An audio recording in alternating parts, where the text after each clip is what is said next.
স্বাগতম সবাইকে। আমরা বিগত ক্লাসে আইডেল গ্যাস এবং রিয়েল গ্যাসের মধ্যে কম্প্যারিজনটা দেখেছি। সো এখন আমরা দেখব রিয়েল গ্যাস বিহেভিয়ার। তো এটা খুবই ইম্পর্টেন্ট একটা কনসেপ্ট আমাদের জন্য। আচ্ছা, আমরা জানি PV is equal to nRT এবং এটা হচ্ছে আইডেল গ্যাসের জন্য। তাহলে আইডেল গ্যাসের জন্য এই কোয়েশ্চেনটা মেনে চলে, কিন্তু রিয়েল গ্যাস তো পিভি সমান এনআরটি মেনে চলে না। তাহলে আমরা বলবো PV not equal to nRT for real gas. তাহলে আমাদের বাস্তব গ্যাস কি করে না, এটা মেনে চলে না। অর্থাৎ পিবি এই দুটার মান এনআরটি এর সমান হয় না, তাই নট ইকুয়াল টু দিয়েছি। তো মনে করো যে এখানে যদি তুমি কিছু একটা গুণ করো তাহলে হয়তো সমান হইতে পারে। তাই আমরা জেড ইন্টু এনআরটি লিখলাম। অর্থাৎ যেহেতু পিবি এনআরটি সমান হচ্ছে না, তাই আমি যেটা দিলে সমান হয় সেটা দিয়েছি, এবার তারা সমান হয়েছে। পিবি সমান এনআরটি হচ্ছে না রিয়েল গ্যাসের ক্ষেত্রে, তাই আমি এমন একটা জিনিস গুণ করেছি যেটা গুণ করলে সমান হয়ে যায়।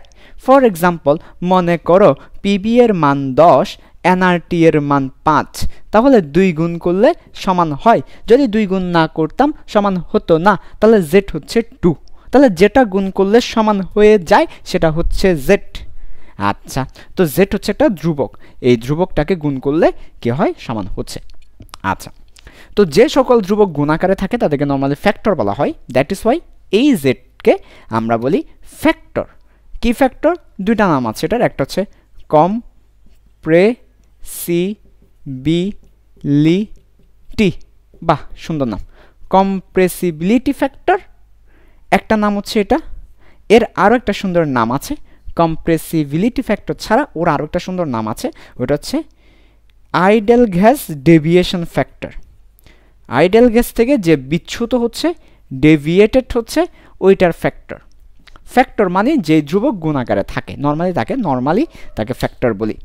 তাহলে এই জেডকে আমরা বলি কম্প্রেসিবিলিটি ফ্যাক্টর অথবা আইডেল গ্যাস। দেখো, আইডেল গ্যাস থেকে রিয়েল গ্যাস কিছুটা বিচ্যুত হয়ে যায়, ডেভিয়েশন হয়ে যায়, অর্থাৎ আইডেল গ্যাস বরাবর মানে না। এর যেটুকু ডেভিয়েশন হচ্ছে সেটাই হচ্ছে জেড। এই জেডটাই হচ্ছে ওইটুকু, অর্থাৎ পিবি সমান এনআরটি হচ্ছে না জেডের কারণে, জেড দিলে হচ্ছে। তাহলে জেড হচ্ছে ওইটুকু, যেটুকু দিলে আইডেল গ্যাসের সমান হবে। তাহলে আইডেল গ্যাস ডেভিয়েশন ফ্যাক্টর। আচ্ছা, তো কেন এটাকে কম্প্রেসিবিলিটি ফ্যাক্টর বলে আমরা একটু পরেই একটা আলোচনায় যাব, ওই আলোচনায় এটা দেখব যে কেন কম্প্রেসিবিলিটি ফ্যাক্টর বলে। এখন আমরা দেখব এটাকে কেন আইডেল গ্যাস ডেভিয়েশন ফ্যাক্টর বলে, সেই ব্যাপারটা। আচ্ছা, তো আমরা একটা কাজ করব, সেটা হচ্ছে দেখো ভালো করে, যে কাজটা আমরা এখানে করব সেটা হচ্ছে আমরা জেটের মানটা বের করব। নর্মালি এখান থেকে যদি আমরা জেটের মান বের করি তাহলে এখান থেকে আমরা পাচ্ছি Z is equal to PV divided by NRT. এটা হচ্ছে আমরা পাচ্ছি জেড ইজ ইকুয়াল টু হচ্ছে পিভি বাই এনআরটি। আচ্ছা, ঠিক আছে।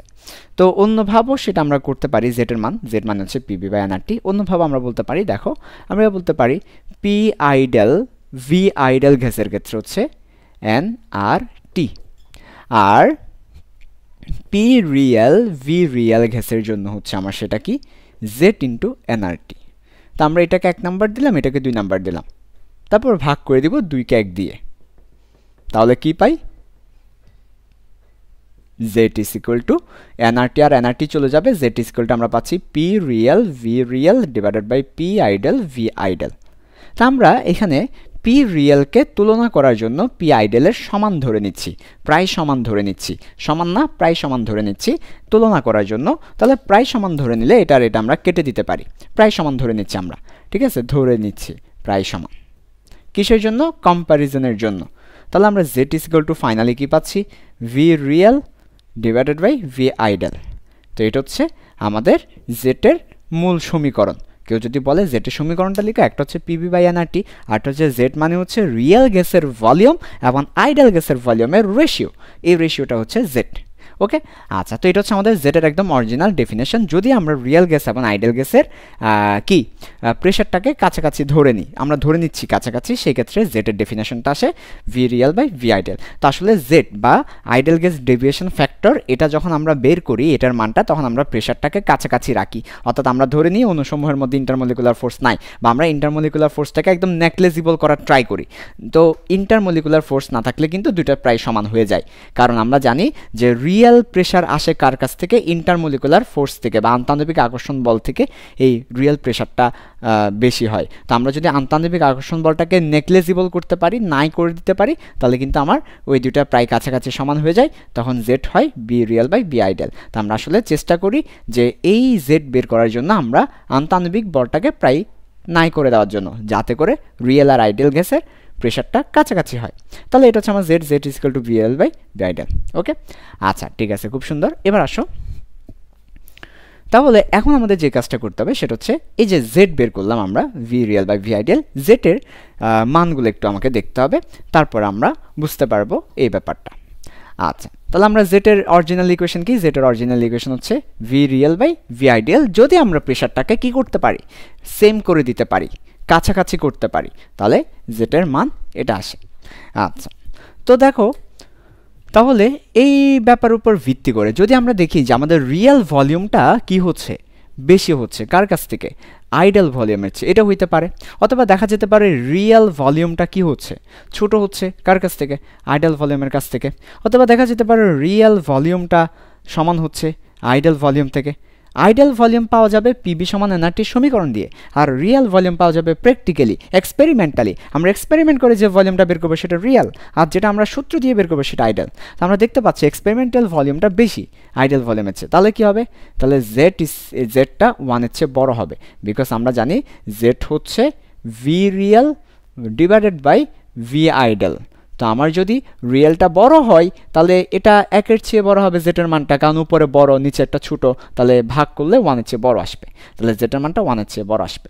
এই যে রিয়েল ভলিউমটা বেশি হওয়া, অর্থাৎ জেডটা 1-এর চেয়ে বড় হওয়া, এটাকে আমরা বলি পজিটিভ ডেভিয়েশন। আমরা আগেই বলেছি জেড মানে হচ্ছে আইডেল গ্যাস ডেভিয়েশন, তার মানে আমার এই ক্ষেত্রে ডেভিয়েশনটা পজিটিভ ডেভিয়েশন। পজিটিভ ডেভিয়েশন মানে কি? যে বিচ্যুতি হয় সেটা পজিটিভ বিচ্যুতি হয়, কারণ জেডের মানটা 1-এর চেয়ে বড়, তার মানে 1-এর চেয়ে বেড়ে গেছে। নর্মালি আইডেল গ্যাসের ক্ষেত্রে 1 হয়, 1-এর চেয়ে বেড়ে গেছে। আচ্ছা, যদি দেখা যায় যে রিয়েল গ্যাসের ভলিউমটা আইডেল গ্যাসের চেয়ে কম, তখন জেটের মানটা 1-এর চেয়ে কম হয়, এবং এটাকে আমরা বলি নেগেটিভ ডেভিয়েশন। আচ্ছা, আর যদি দেখা যায় রিয়েল গ্যাসের ভলিউমটা আইডেল গ্যাসের ভলিউমের সমান হয়, তাহলে সেক্ষেত্রে জেটের মানটা এক্স্যাক্টলি 1 হবে। তো এটা কখন হবে? রিয়েল গ্যাস এবং আইডেল গ্যাস কখন সমান হবে? জেটের মানটা 1 হলে, অর্থাৎ এই ক্ষেত্রে নো ডেভিয়েশন, অর্থাৎ যাহাই রিয়েল গ্যাস তাহাই আইডেল গ্যাস, এবং এর জন্য জেটের মানটা 1। অর্থাৎ আমরা যদি পিবি সমান জেড এনআরটি এই সমীকরণে জেটের মান 1 বসাই, তাহলে আসলে আইডেল গ্যাস পাওয়া যায়, রাইট? দেখো তো, পিবি সমান এনআরটি জেড এনআরটি এই সমীকরণে তুমি জেটের মান 1 বসাইছো, তাহলে পিবি সমান এনআরটি আসছে, তার মানে রিয়েল গ্যাসের ইকুয়েশনটা আইডেল গ্যাসের ইকুয়েশনের সমান হয়ে যায়, অর্থাৎ রিয়েল গ্যাস আর আইডেল গ্যাস সেম হয়ে যায়। তাহলে সেক্ষেত্রে কোনো ডেভিয়েশন হয়নি, রিয়েল গ্যাস যা আইডেল গ্যাস তাই আছে, তাহলে যেখানে আছে সেখানে, কোনো নিচেও সরেনি উপরও সরেনি, বিচ্যুত হয় না। আচ্ছা, যদি কমে যায়, অর্থাৎ 1-এর চেয়ে কমে গেলে, তাহলে ডেভিয়েশনের চেয়ে কমে গেছে, কমে যাওয়া মানে নেগেটিভ ডেভিয়েশন। আর যদি 1-এর চেয়ে বেড়ে যায় তাহলে পজিটিভ ডেভিয়েশন। তো কখন 1-এর চেয়ে বেড়ে যাবে? যদি রিয়েল গ্যাসের ভলিউমটা বেশি হয়। তাহলে আমরা যদি দেখি আমাদের এক্সপেরিমেন্টাল ভলিউম বা রিয়েল ভলিউমটা বেশি হচ্ছে, তাহলে পজিটিভ ডেভিয়েশন, কম হলে নেগেটিভ ডেভিয়েশন, আর 1 হলে বরাবর ডেভিয়েশন। ঠিক আছে, তো এখন এই ব্যাপারটাকে আমরা একটা কার্ভের সাহায্যে দেখব, যে আমরা যখন এক্সপেরিমেন্ট করি আসলে কার্ভটা কেমন হয় আর পি ভার্সেস বি এর গ্রাফটা কেমন হয়, কার্ভের সাহায্যে ব্যাপারটা একটু করে দেখা ট্রাই করব। আচ্ছা, তো আমি এগুলো তো আসলে ডিপলি যাচ্ছি না, কারণ হচ্ছে এগুলো আসলে আমাদের ফিজিক্সের খুব বেশি না, কেমিস্ট্রির কনসেপ্টগুলো এগুলো। তো আমরা ফিজিক্সে মোটামুটি আমার যতটুকু লাগবে পরীক্ষায়, যতটুকু আসতে পারে ওইটুকু পড়াচ্ছি, একটু ডিপ সেন্সে যাচ্ছি না, যেখানে ডিপে যাওয়া দরকার সেখানে গিয়েছি। আচ্ছা, এরপরে এবার আসো, তাহলে আমরা একটু করে জাস্ট একটা কার্ভ আঁকবো। এই কার্ভটা হচ্ছে উপরে পি আর নিচে ভি, তাহলে পি ভার্সেস বি এর গ্রাফ, তার মানে এটা কার গ্রাফ? পি ভার্সেস বি এর গ্রাফ। তো normally for ideal gas P versus V এর গ্রাফটা হয় ব্যস্তানুপাতিক, তোমরা নিজেরাই জানো ব্যস্তানুপাতিক হয়, এই ধরনের কার্ভ হয়। তো এটা হচ্ছে আইডেল গ্যাসের জন্য, তাহলে এই কার্ভটা কার জন্য? এই কার্ভটা হচ্ছে আইডেল গ্যাসের জন্য, তাহলে এটা হচ্ছে আইডেল গ্যাসের জন্য। এবং এই কার্ভটার নাম কি? এই কার্ভটার নাম হচ্ছে পি ভার্সেস বি গ্রাফ, তাহলে মানে বয়েলস কার্ভ, অথবা এই কার্ভের 3টা নাম আছে।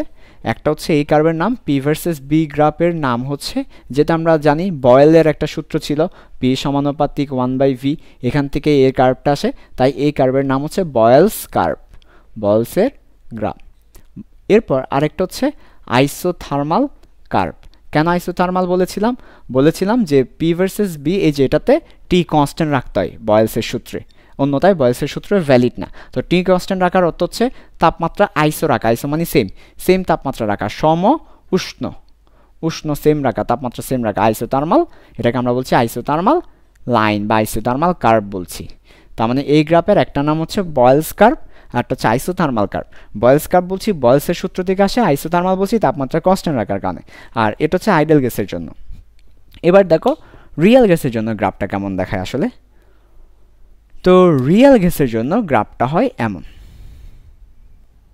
অর্থাৎ তুমি যদি এক্সপেরিমেন্টালি বাস্তবে করো তাহলে গ্রাফটা দেখাবে এমন দেখাবে গ্রাফটা। এটা হচ্ছে এক্সপেরিমেন্টাল বা রিয়েল গ্যাসের জন্য এই গ্রাফটা, বা এক্সপেরিমেন্টালি এই গ্রাফটা দেখা যায়। আচ্ছা, তার মানে বাস্তবে দেখা যায় গ্রাফটা, লাল গ্রাফটা দেখা যায়, বাস্তবে এই গ্রাফটা হয় না। তাহলে আমরা এখানে দেখতে পাচ্ছি যখন আমার প্রেশারটা হাই তখন আমার গ্রাফটা কোন দিকে সরে গেছে, এই দিকে সরে গেছে, তার মানে হচ্ছে পজিটিভ ডেভিয়েশন হয়েছে। তার মানে হাই প্রেশার, যখন আমার প্রেশারটা হাই প্রেশারে ভলিউম বেড়ে গেছে, তো ভলিউম ভি রিয়েলটা বেশি আর কি, দেখো না ভি রিয়েল এটা, ভি আইডেল এটা। তার মানে আমার হাই প্রেশারে আমি বলতে পারি হাই প্রেশারে ভি রিয়েলটা বড়, বেশি ভি আইডেল থেকে। তার মানে এখানে আমার জেটের মানটা 1-এর চেয়ে বেশি, তার মানে এখানে আমার পজিটিভ ডেভিয়েশন হয়েছে। তার মানে কখন আমাদের পজিটিভ ডেভিয়েশন হয়? আমাদের পজিটিভ ডেভিয়েশন হবে যদি আমার হাই প্রেশার হয়। তো আমি সেই ব্যাপারটাকে মার্ক করছি, হাই প্রেশার হলে পজিটিভ ডেভিয়েশন হবে। এবার আসো লো প্রেশারের ক্ষেত্রে দেখো গ্রাফটা আবার নিচে নেমে গেছে। আমার ভি রিয়েল ভলিউমটা কিন্তু কম, ভি এই যে দেখো, ওই যে দেখো ওই সেম প্রেশারে এভাবে দেখানো যাবে। সেম প্রেশার যদি আমরা নিই, সেম প্রেশারে এই সেম একটা প্রেশার যদি নিই, তাহলে ভি আইডেলটা বেশি, ভি রিয়েলটা কম। তার মানে এই জায়গায় আমরা কি বলবো, এই জায়গায় আমাদের কমেন্টস হচ্ছে ভি রিয়েলটা কম, ভি আইডেলটা বেশি। এটা কোন জায়গায়? লো প্রেশারে। তাহলে এটা কোথায়? এটা হচ্ছে লো প্রেশারে। তার মানে লো প্রেশারে আমার কি হয়? লো প্রেশারে আমার ভি রিয়েলটা কম হয় ভি আইডেল থেকে, অর্থাৎ আমার জেটের মানটা 1-এর চেয়ে ছোটো হয়। তার মানে জেটের মানটা এবার 1-এর চেয়ে জেটের মানটা ছোটো হবে, বড় হবে না, জেটের মানটা 1-এর চেয়ে ছোটো হবে। তার মানে নেগেটিভ ডেভিয়েশন হবে, নেগেটিভ ডেভিয়েশন হবে। তার মানে আমি কি বোঝাতে পেরেছি তোমাদেরকে? আচ্ছা, তাহলে আমার হাই প্রেশারে কি হচ্ছে? আমার হাই প্রেশারে পজিটিভ ডেভিয়েশন হচ্ছে, লো প্রেশারে নেগেটিভ ডেভিয়েশন হচ্ছে। তো এটা হচ্ছে আমাদের একটা বোঝার ব্যাপার যে হাই প্রেশার থাকলে সেক্ষেত্রে আমার রিয়েল গ্যাস সমূহের পজিটিভ ডেভিয়েশন হয়, আর যখন আমার লো প্রেশার থাকে তখন রিয়েল গ্যাস সমূহের তখন নেগেটিভ ডেভিয়েশন হয়। আচ্ছা, তো এটাও পরীক্ষায় আসে, আমি খুব ডিপে যাচ্ছি না, জাস্ট জেনে রাখো হাই প্রেশার থাকলে পজিটিভ ডেভিয়েশন হবে, লো প্রেশার থাকলে নেগেটিভ ডেভিয়েশন হবে। তো এখান থেকে তাহলে আমরা কি কি শিখলাম? আইডেল গ্যাস বিহেভিয়ার থেকে আমরা দেখলাম যে জেড হচ্ছে কি, জেড হচ্ছে V ideal divide by V রিয়েলের রেশিও। এবং আমরা দেখলাম যে জেটের মান তিনটে হতে পারে। জেটের মান যদি আমার রিয়েল গ্যাস বড় হয় তাহলে জেটের মান পজিটিভ হবে, তাহলে পজিটিভ ডেভিয়েশন 1-এর চেয়ে বড় হবে। রিয়েল গ্যাস ছোটো হলে 1-এর চেয়ে ছোটো হবে, নেগেটিভ ডেভিয়েশন। এবং হাই প্রেশারে পজিটিভ ডেভিয়েশন, লো প্রেশারে নেগেটিভ ডেভিয়েশন হয় আমার। আচ্ছা, এটুকু আমরা বুঝতে পেরেছি। এখন আমরা চলে যাব কম্প্রেসিবিলিটি ফ্যাক্টর কেন বলা হচ্ছে জেডকে, সেই কম্প্রেসিবিলিটি ফ্যাক্টরের পার্টে। আচ্ছা, ওকে, তাহলে আসো কম্প্রেসিবিলিটি ফ্যাক্টরের পার্টে আসো। তো কম্প্রেসিবিলিটি ফ্যাক্টরের পার্টির জন্য আমরা একটা গ্রাফ ড্র করব। গ্রাফের এক পাশে থাকবে পি আর গ্রাফের অন্য পাশে থাকবে জেড। তাহলে আমরা এই পাশে জেডকে স্থাপন করেছি আর এই পাশে পিকে স্থাপন করেছি। এবং এটা হচ্ছে জেড ইজ ইকুয়াল টু 1, আর এটা হচ্ছে 1-এর চেয়ে কম মান, তার মানে 0. মনে করো 8, 0.6, 0.4, 0.20 এই ধরনের কিছু মান এখানে দেখানো হচ্ছে। আচ্ছা, ঠিক আছে, ওকে ওকে। আচ্ছা, উপরের দিকে হচ্ছে আবার মানগুলো বাড়ছে। ওকে, নাইস। তাহলে এই পাশে জেড দেখানো হয়েছে, জেটের মান 1.2, 1.4, 1.6, 1.82 জেটের মান দেখানো হয়েছে, আর এদিকে প্রেশার দেখানো হয়েছে। তো নর্মালি আমার এটা হচ্ছে আইডেল গ্যাসের জন্য জেটের মান 1, তাহলে আইডেল গ্যাসের জন্য জেটের মানটা 1। কিন্তু রিয়েল গ্যাসের জন্য কি হয়? রিয়েল গ্যাসের জন্য আমরা 5টা কার্ভ দেখাবো। একটা হচ্ছে হাইড্রোজেন, এরপর হচ্ছে হিলিয়াম, এটা হচ্ছে হাইড্রোজেন, হিলিয়াম, তারপরে আমরা দেখাবো